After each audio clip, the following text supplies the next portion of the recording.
Austria is famous for its stunning landscapes and rich culture, but there are surprising facts you might not know. Did you know that Austria has over 7,000 castles?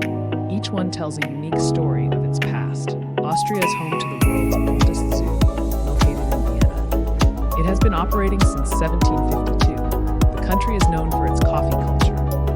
Austrians enjoy their coffee in charming cafes, often with cake. Finally, Austria has a unique tradition of celebrating the new year with fireworks and music on the streets. If you are visiting Austria for the first time this year, make sure you watch this video because in it, I'll be sharing all the things first-timers need to know. Hi, I'm Christina from HappyToWonder.com, and Austria is to me one of the most underrated countries in Europe. I used to live just across the border over in Munich, Germany, so over the years I've gotten to know Austria pretty well, and so in this video I'm going to be sharing all my best tips and must-knows. Let's start with some basic Austria must-knows and travel planning tips. First things first, Austria is a Central European country with 9 different states. It is not Australia, the country known for kangaroos and koalas. Now apparently this is a very common mistake that people make. I honestly don't understand how that's even possible because the countries to me couldn't be any more different. But if you go to any souvenir shops across Austria, there's always going to be one t-shirt or one magnet that's making fun of the fact that people get them mixed up. So know that it happens, but know that they are in fact different countries and don't get them mixed up. Now in terms of where to go in Austria, I feel like there are some places that are super well known, but there's still parts of the country that are largely unknown by overseas visitors. Especially the nature part of Austria I feel like is often overlooked, but there's actually so many beautiful mountains, lakes, and landscapes that are really worth seeing. Honestly, in some areas I feel like Austria is a cheaper version of Switzerland, so it's really worth expanding your itinerary beyond just the typical tourist must-sees. Out of the states that I've personally visited, I think that Vorarlberg and Styria in particular are super underrated. I mean, Vorarlberg has amazing mountains and little alpine towns. Styria has the amazing second city of Austria, which is Graz, and it's also got lots of castles, spas, vineyards, beautiful landscapes all around. I also haven't made it to Carinthia, but I've heard that the lakes there are fantastic, so just generally speaking, every state in Austria has something really cool to offer, so be sure to try to expand your itinerary beyond just Salzburg and Vienna. Now, as for when to visit, I honestly don't think there's a terrible time to visit Austria, to be honest with you, apart from maybe peak summer season in the most busy touristy destinations. That said, one of the most underrated times to go to Austria, in my opinion, is for Christmas market season, so mid-November until Christmas. I know that Germany is well known around the world for their Christmas markets, but Austria does them tremendously well as well, so be sure to add that into your itinerary if you want magical Christmas markets, but maybe something a little bit different. In terms of language, the official language is German, so German is widely spoken across Austria, but you will be fine getting by with just English, especially in the larger cities. In the countryside, it might be a bit more difficult, but that's what Google Translate is for. In any case, it's important that you do know some of the basics just to be polite. So in terms of how to say hello and thank you, it's very easy. It's just hallo or danke for thank you. Or if you want to be a little bit fancier with your greeting, you can say grüß Gott. Now that said, the German spoken in Austria might sound a little bit different to the German that you've heard elsewhere. Even within the country itself, there's different regional accents and dialects, so just be prepared for that. If things sound a little bit different to what you're used to, or if they're having trouble understanding you, don't take it personally. There's a lot of regional variations. Now, in terms of getting around, public transport in Austria is honestly super excellent and you don't necessarily need a car. My general rule of thumb would be if you're just going from city to city, just take public transport. That's going to be more than sufficient.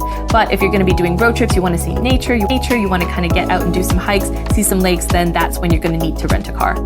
If you are renting a car, one really important thing to note is that you do need something called a vignette, which is a sticker that you put on your car, and this is a sticker that you have to purchase in order to use the motorways. And it's very important if you're traveling from another country that you actually have this vignette on your car before you enter Austria, because the borders often have an automatic scanner, and if you don't have this sticker on your car when you enter the country, you might get a bill in the mail a few weeks later asking you to pay the fine. Luckily, the vignette's not too pricey. You can actually buy one for 10 days, 2 months, or a year, which is much better than Switzerland, where you're forced into buying an annual one no matter what. Now, public transport in Austria works based on an honor system, so it's up to you to buy the correct ticket, to validate that ticket, and then get on the train or the bus or whatever. And if someone comes past to ask for your ticket, then that's when you show it to them. So make sure you buy the right ticket and also validate it correctly as well. Now, if you plan to take public transport extensively, one ticket to look into is known as this Einfach Raus ticket. And basically, this is a ticket that you can use for a group of up to 5, and it gives you unlimited travel on the train network for the entire day, which is really great, again, for day trips.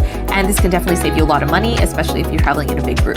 That said, there's also regional offers, so be sure to check out the OEBB website just to see the different ways that you can save money. Now, onto some culture and etiquette tips. The most important one is to never say to anyone that Germany and Austria are the same. I know that there are similarities and they both speak German and they're geographically next to each other, but Austrians are very proud of their country and they don't like it when you kind of just assume that they're German or say that they're the same thing as Germany. And honestly, as a Canadian who's often mistaken for American, I understand that completely. So just remember, Germany and Austria, not the same. Austria and Australia, also not the same. Another thing, most Austrians do not know the sound of music. I know if you're like me, you grew up on the sound of music, you love the landscapes, you love the songs. Trust me, Austrians A, have never watched it, or B, don't like it that much. So if you're striking up conversation with a local, don't try to bond over the sound of music, or don't tell them how excited you are to go to Salzburg to see the sound of music stuff, because odds are they're not really going to care that much. Instead, find another tourist and bond with them, because I'm sure there's going to be a lot of them eager to do the sound of music tour with you. Now, in terms of language, one really handy thing to keep in mind is that the W in German is pronounced like a V sound. Now, the most prominent example of this is going to be the German name of Vienna, which is Wien. It's not Wien, it's not Wien, it's Wien. And similarly, the most popular export from that city is the Wiener Schnitzel. It's Wiener Schnitzel, not Wiener Schnitzel, so be sure to pronounce it correctly because they can be a bit picky about that. Now, just like in Germany, Austrians tend to be very private people, so if you're out in public and you're taking photos, try your best not to get anybody's face in the shot because they can be quite touchy about that. They don't love being recorded without consent, so keep that in mind. Now, in contrast to that, Austrians really don't mind staring. So when you're traveling around the country, you might notice that Austrians will just stare at you while you're walking or while you're sitting on the bus.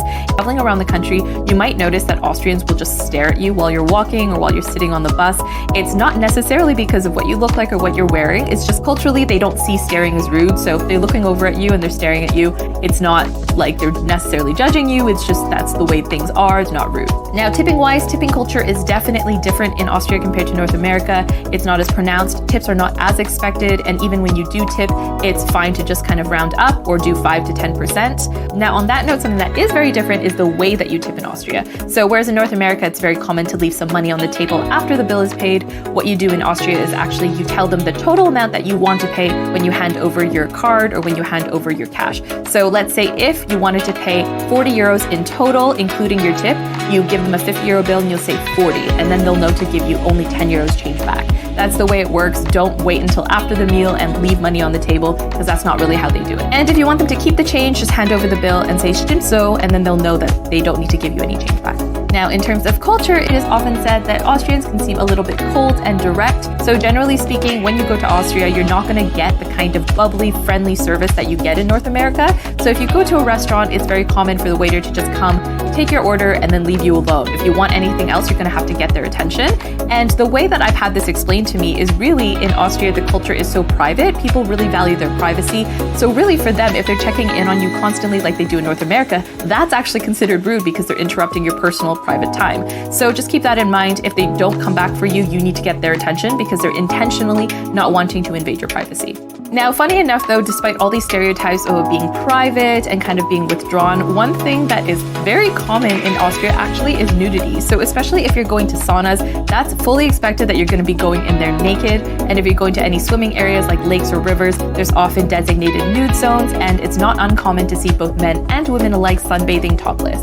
It's just a cultural difference. If it's not something that you're used to, just keep that in mind and don't be shocked when you see it because it is very common. They're just kind of like free about their bodies over there. All right, now let's move on to some food and drink tips for Austria. The first thing I'll say is definitely eat as much dessert as possible when you're there.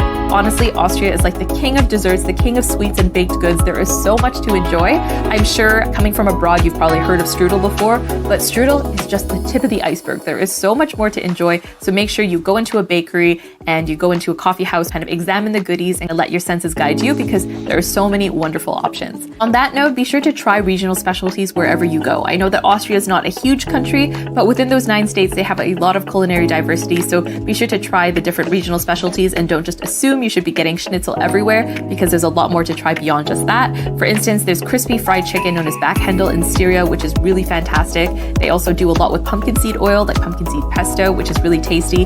Käsespätzle is another really amazing specialty that they serve a lot in the different Alpine towns. They're basically these little doughy balls of dumpling that are just doused in cheese and onion, and it's amazing. It's definitely a must try.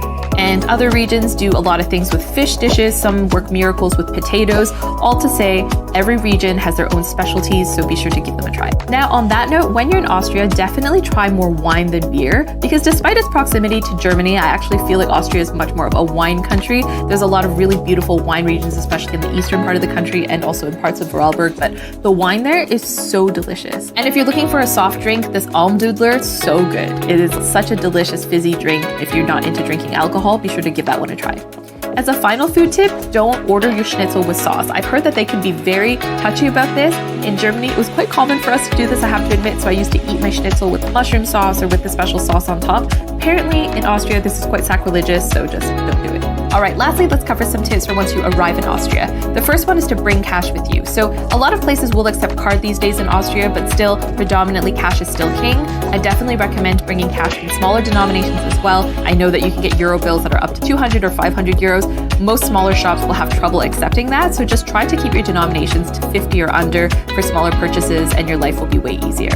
On that note, also make sure you have a few coins on you, because public washrooms in Austria do cost money to use, even at rest stops on the highway. So make sure you have coins, because often it'll cost like 50 cents or €1 to use the washroom. Another thing is to not jaywalk. Jaywalking is illegal in Austria, as it is in many countries, but the difference is here they actually tend to enforce it. So definitely don't jaywalk and play it safe. The last thing to be aware of is that Sundays are a day of rest in Austria, so oftentimes the shops, even supermarkets, will be closed on Sundays. So if you need to do any shopping, make sure you do it before Sunday.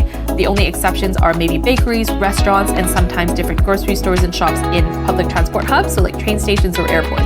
Otherwise, you can expect all grocery stores and all shops to be shut on Sunday, so don't get caught out without it. All right, thank you so much for watching. I hope you found those tips helpful, and as usual, feel free to chime in the comments if you have any more tips or any questions, and be sure to subscribe for more practical travel videos just like this one. Thanks so much for watching. I'll see you guys next week. Bye!